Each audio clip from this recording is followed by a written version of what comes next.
The morning sun was just beginning to warm the streets of New York when everything changed. Sarah Chen was walking her 6-month-old German Shepherd puppy, Max, near Central Park when the sky turned dark. Above the city's towering buildings, a massive ship appeared, its metal surface reflecting the morning light like a second sun. "All citizens of Earth, hear our message." The voice boomed from everywhere and nowhere at once. "I am Commander Zexthar of the Galactic Alliance. Your planet is now under our control."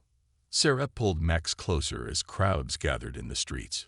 Pointing at the sky, the puppy wagged his tail, completely unaware that history was being made above them.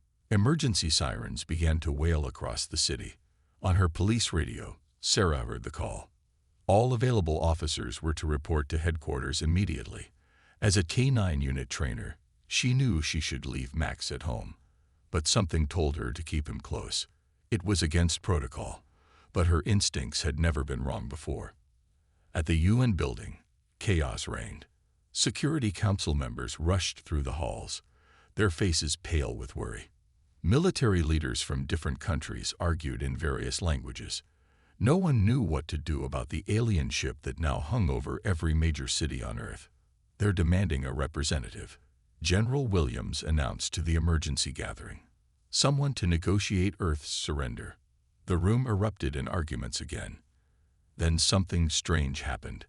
The alien commander's voice returned, but this time with an unusual request. "To demonstrate our fairness, we will select your representative randomly. We have scanned your population, and our system has chosen." A holographic image appeared in the center of the UN chamber. Sarah's heart stopped. It was her face. "Officer Sarah Chen of the New York Police Department," the alien voice announced. "You will represent your species." The room fell silent. Every eye turned to Sarah, standing in the back with Max partially hidden behind her legs. She straightened her uniform and stepped forward, trying to look more confident than she felt. "This is ridiculous," someone whispered. "We can't let a random police officer negotiate for Earth." But before anyone could object, a beam of light appeared, and 3 tall figures materialized in the chamber. The aliens were nearly 7 feet tall, with silvery skin and large, dark eyes. They looked almost like mice standing upright, complete with twitching whiskers and small, rounded ears. Commander Zexthar, easily identifiable by his elaborate uniform, stepped forward. "Sarah Chen, you will." He stopped mid-sentence, his large eyes growing even wider. What is D8? He pointed a trembling finger at Max. Max, being a friendly puppy, wagged his tail and took a step forward. All 3 aliens jumped back, pulling out strange devices that looked like weapons. "Control your monster." Commander Zexthar shrieked, his voice losing all its previous authority. Sarah looked down at Max, then back at the aliens. The mighty conquerors of Earth were pressed against the wall, terrified of a puppy who was now sitting down and tilting his head in confusion. "This is Max," Sarah said carefully. "He's just a puppy, a baby dog." "A baby." Commander Zexthar's whiskers twitched rapidly. "You mean it gets bigger?" The room was dead silent for a moment before Sarah noticed something extraordinary. The aliens' fear seemed genuine. These supposedly mighty conquerors were truly terrified of a creature humans considered a lovable pet. In that moment, Sarah realized she might have stumbled upon something important. If these aliens were scared of dogs, what else about Earth might frighten them? She reached down and patted Max's head, watching as the aliens followed her movement with horrified fascination. "Perhaps," Sarah said diplomatically, "we should start our negotiations by discussing Earth's various species." The fate of humanity now rested on an unexpected connection. The gap between what aliens considered terrifying and what humans called a good boy. Commander Zexthar finally gathered enough courage to step away from the wall, though his eyes never left Max. The puppy had flopped onto his back, hoping for belly rubs, which only seemed to disturb the aliens more. "Enough of this," Zexthar announced, trying to sound brave. It is time to show you why resistance is pointless. Bring forth our ultimate weapon. One of the alien officers pressed buttons on a device attached to his wrist. A small container materialized in the center of the room. It was made of what looked like clear crystal, and inside was. Sarah blinked twice to make sure she wasn't seeing things. Inside the container was a creature that looked almost exactly like a hamster. It had fluffy golden fur, round black eyes, and tiny paws. The only difference from Earth hamsters was a set of slightly larger front teeth. Behold! Commander Zexthar raised his arms dramatically. The destroyer of worlds, the terror of the galaxy, the fearsome beast of planet Xizek. The room was silent for exactly 3 seconds before someone in the back started giggling. Soon, other humans joined in. Even some of the serious military generals were trying to hide their smiles. You dare laugh? Zexthar's whiskers quivered with indignation. This magnificent creature has brought entire civilizations to their knees. Its ferocity is legendary.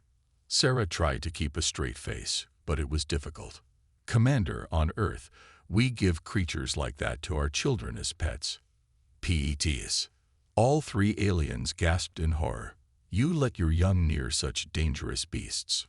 Max chose this moment to let out a big yawn, showing all his teeth. The aliens huddled together, shaking. Your species truly is barbaric, one of the other aliens whispered. Living among monsters, keeping them in your homes. Sarah had an idea. She pulled out her phone and quickly opened her photo gallery. Commander, would you like to see some of Earth's other animals?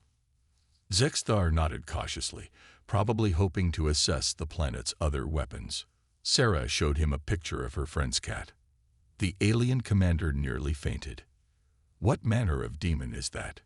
He squeaked, pointing at the photo of Mr. Whiskers, a lazy orange tabby who spent most of his time sleeping in sunbeams.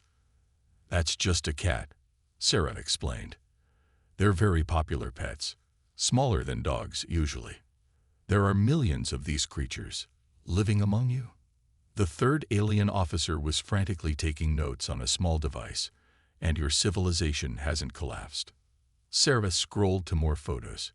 We also have these. She showed them a picture from her last zoo visit. By the cosmic whiskers. Zexthar jumped back so far he bumped into his officers. What is that enormous striped beast? That's a tiger. They're endangered, actually.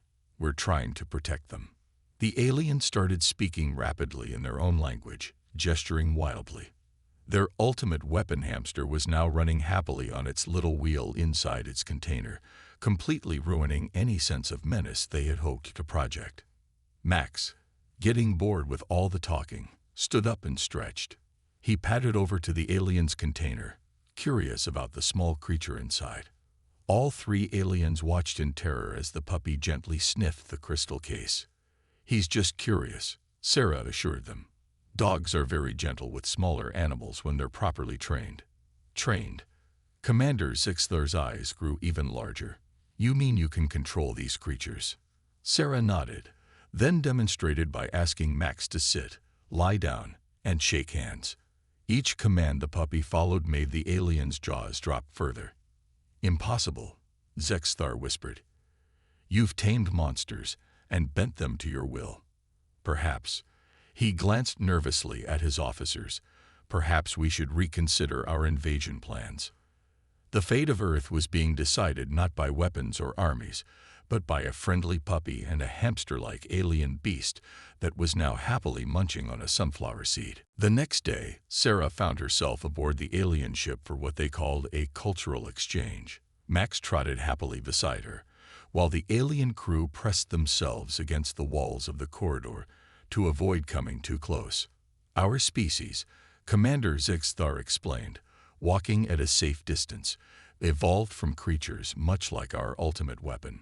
He pointed to another crystal container where their hamster-like beast was sleeping. We were small, quick, and lived in burrows. Everything bigger than us was a predator. Sarah nodded, finally understanding. So that's why you're scared of dogs. Your ancestors were prey animals. Scared. Zexthar's whiskers twitched indignantly. We are not scared. We are reasonably cautious. At that moment, Max sneezed. 3 alien officers diving for cover proved the commander's words wrong. But what I don't understand, Sarah said, pretending not to notice the officers picking themselves up from the floor, is how you became a spacefaring civilization if you're afraid of larger animals. Technology, Zexthar said proudly. We developed tools to protect ourselves. We built underground cities. Eventually, we eliminated all large predators from our world. He led them into a large room with screens showing different planets. Every civilized world in our alliance did the same. No advanced species would choose to live alongside such dangerous beasts. Sarah looked at the screens.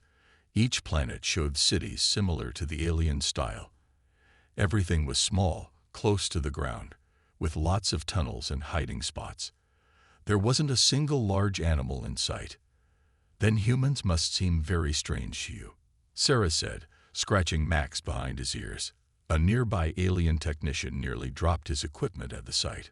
Strange. You are completely insane. Zexthar gestured wildly. Yesterday, your General Williams showed me something called a horse. You put your young on the backs of these giant creatures for fun. Sarah couldn't help but smile. Would you like to see more pictures of Earth's animals?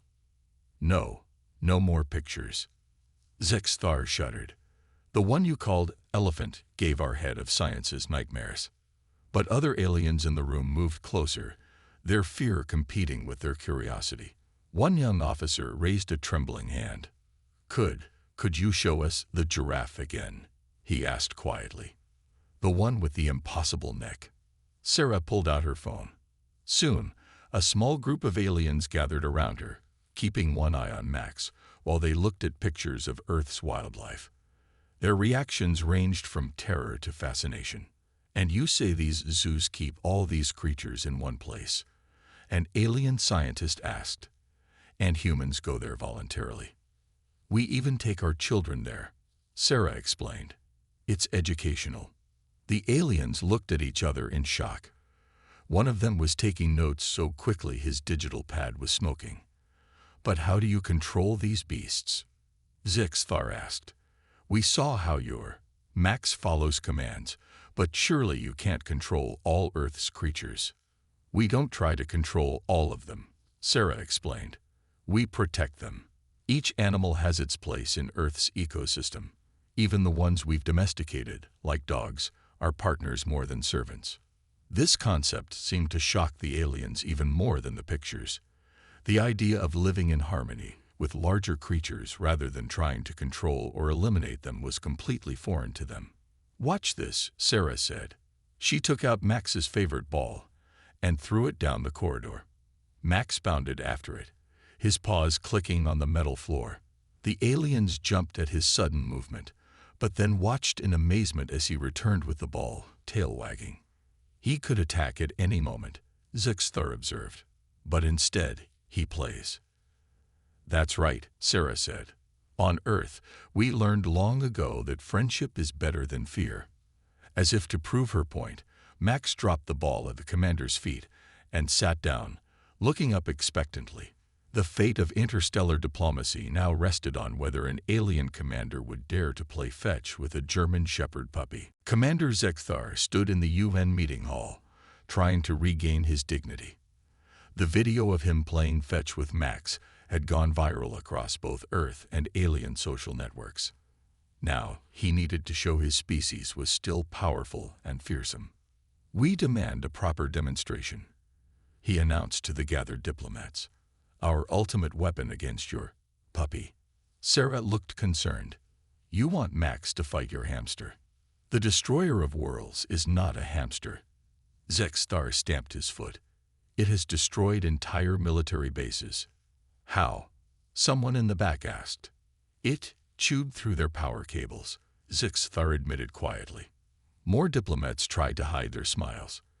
Making things worse, other nations had started bringing their military dogs to the meetings. The room now contained 3 German shepherds, 2 Belgian Malinois, and a very sleepy Saint Bernard.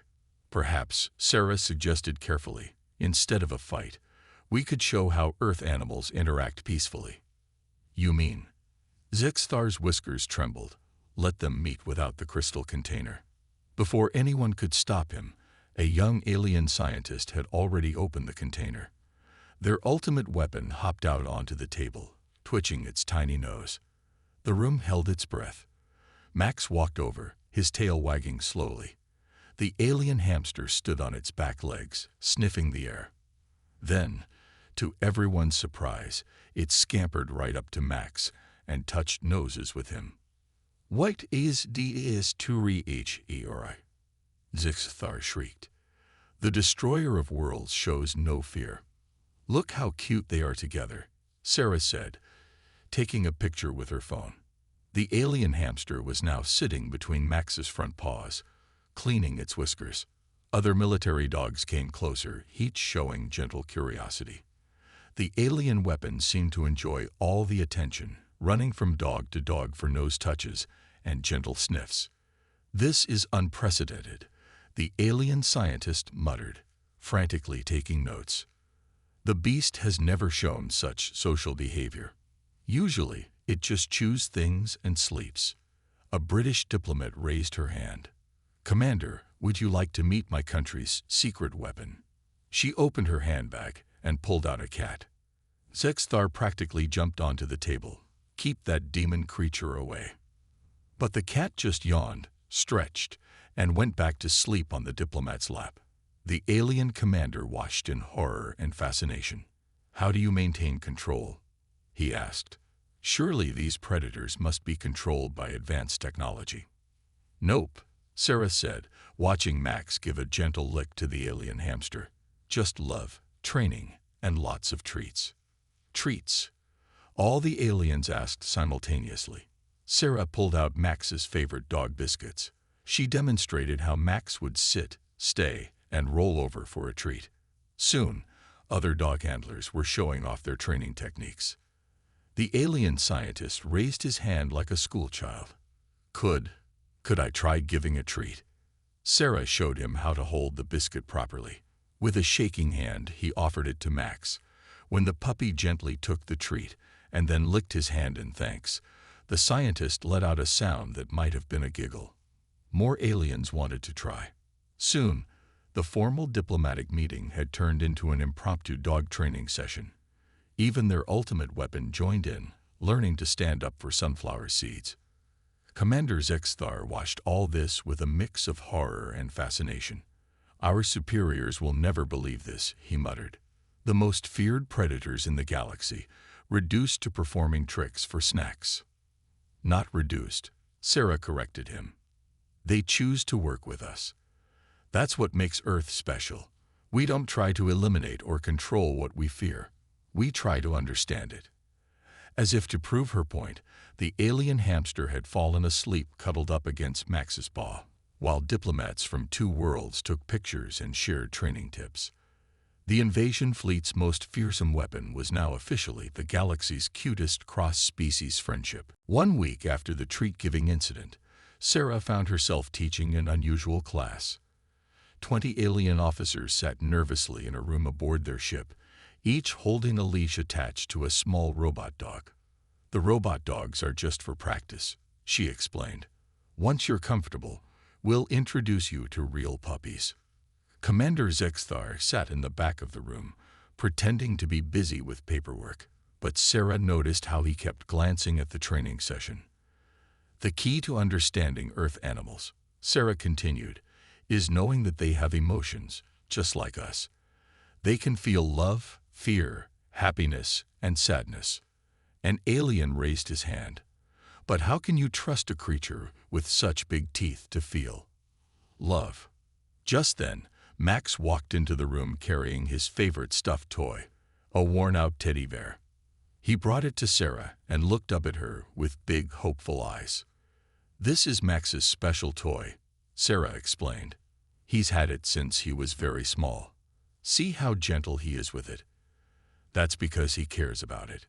The aliens watched in amazement as Max carefully placed the teddy bear in front of them, inviting them to play. "Remarkable. The alien scientist who had given Max treats last week said, "Our ultimate weapon only destroys its toys. We never considered they could keep things they care about." Commander Zegthar finally spoke up. "In all our years of space exploration, we never tried to understand other species. We only feared them or tried to control them." He walked to the front of the room and picked up Max's teddy bear. The other aliens gasped at his bravery. Max wagged his tail encouragingly. "Perhaps," Zegthar continued, carefully petting the teddy bear's head like he'd seen Sarah do with Max, "this is why humans have achieved something we never could." "What's that?" Sarah asked. "True companionship with other species." He looked at Max. "Your dogs fight for you not because they fear you, but because they love you. That is a power we never understood." The alien scientist raised his hand again. "Could you tell us more about how humans first became friends with dogs?" Sarah smiled and began telling the story of early humans and wolves, how they slowly learned to trust each other and work together. The aliens were fascinated. "You mean," one officer asked, "your ancestors were scared of wolves at first?" "Very scared," Sarah confirmed. "But they learned to overcome their fear, just like you're doing now." She pointed to the alien scientist, who had gradually moved his chair closer to Max during the story. He hadn't even noticed he was doing it. "Commander," the scientist said suddenly, "I have a suggestion for the High Council. What if we started a cultural exchange program? Humans could teach us about animal companionship, and we could learn to overcome our fears." Zegthar stroked his whiskers thoughtfully. "The council will think we've gone mad."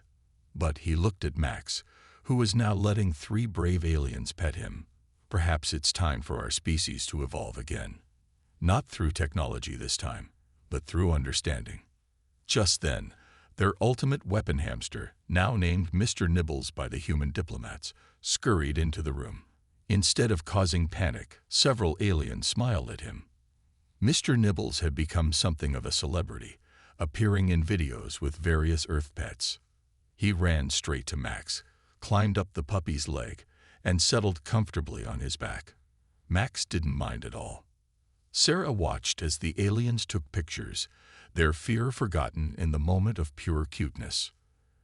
"You know," she said to Zegthar, "this could be the start of something amazing." The commander nodded, still holding the teddy bear. "Indeed. Though I never thought galactic peace would depend on a puppy and a hamster teaching us how to love." The peace talks were going well until the alarms started blaring. Red lights flashed throughout the space station, where humans and aliens had been meeting for the past month. "Commander," an alien officer burst into the room. "The hardliners from our home world, they've taken control of 3 warships. They say we've become weak, letting Earth's predators corrupt us." Commander Zegthar's whiskers drooped. They were bound to object eventually. Our society has feared large animals for so long. Max, who had been napping under the conference table, suddenly lifted his head and growled softly. Sarah had never heard him make that sound before. "What is it, boy?" she asked. Max stood up, his ears forward, staring at the air vent in the corner. Mr. Nibbles, who was nearby in his exercise ball, also stopped running and stood on his hind legs, sniffing the air. "Someone's in the vents," Sarah realized. "Max can smell them." Right on cue, the vent cover burst open. 3 alien soldiers in dark armor tumbled out, holding weapons. "This ends now," their leader shouted. "We'll show everyone why we should fear Earth's beasts." They aimed their weapons at Max, but Mr. Nibbles acted first. His exercise ball rolled at high speed, crashing into the legs of one soldier. The ball cracked open, and Mr. Nibbles did what he did best. He started chewing through their equipment. "No, not the power cables." One soldier yelled as his weapon sparked and died. Max moved with surprising gentleness, not attacking but herding the intruders away from the humans and friendly aliens. His training as a police dog was showing. He knew how to control a situation without violence. "You see," the lead soldier spat at Commander Zegthar, "these monsters are too powerful. We must destroy them before. He stopped talking because a very angry Mr. Nibbles had just climbed up his armor and was sitting on his head, squeaking defiantly. "Stand down," Commander Zixthar ordered. "Look around you. The earth animals you fear so much have stopped you without causing any harm. They protected both humans and aliens alike." Sarah nodded. Max could have attacked, but he chose not to. That's not weakness. It's strength under control. Through the windows, they could see the 3 rebel warships approaching the station. The situation was still dangerous. Then Sarah had an idea. "Commander, remember those videos we showed you of Earth's animal shelters? The ones that made your scientists cry. The ones with the sad music and the happy endings. Of course, those were emotionally manipulative and, oh," his eyes widened. "Quick, get me a communication channel to those ships." Minutes later, the rebels watched in confusion as their view screens filled with images of rescue dogs finding lost children, therapy cats helping sick people, guide dogs leading the blind, and dozens of other examples of Earth animals helping people. The final image was a live feed from the station. Max lying down calmly, surrounded by alien children who had taken refuge in the conference room, protecting them while Mr. Nibbles sat proudly on his head.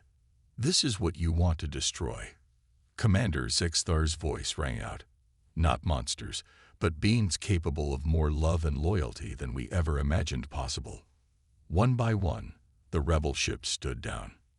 Later, as security led the rebel soldiers away, one of them paused. "That small furry one that defeated us. Truly a warrior worthy of respect." Mr. Nibbles, back in a new exercise ball, squeaked modestly. "Perhaps," Commander Zixthar said, watching Max receive treats for his bravery. "We needed to learn that true strength isn't about being the most feared. It's about knowing when not to use your power." Sarah smiled as Max shared his treats with Mr. Nibbles. "That's a lesson Earth took a long time to learn too. But our animal friends helped teach us." 6 months after the failed rebellion, Sarah stood in the newly built Interstellar Pet Adoption Center. The massive building, located in Central Park, looked like a mix between a space station and a modern animal shelter.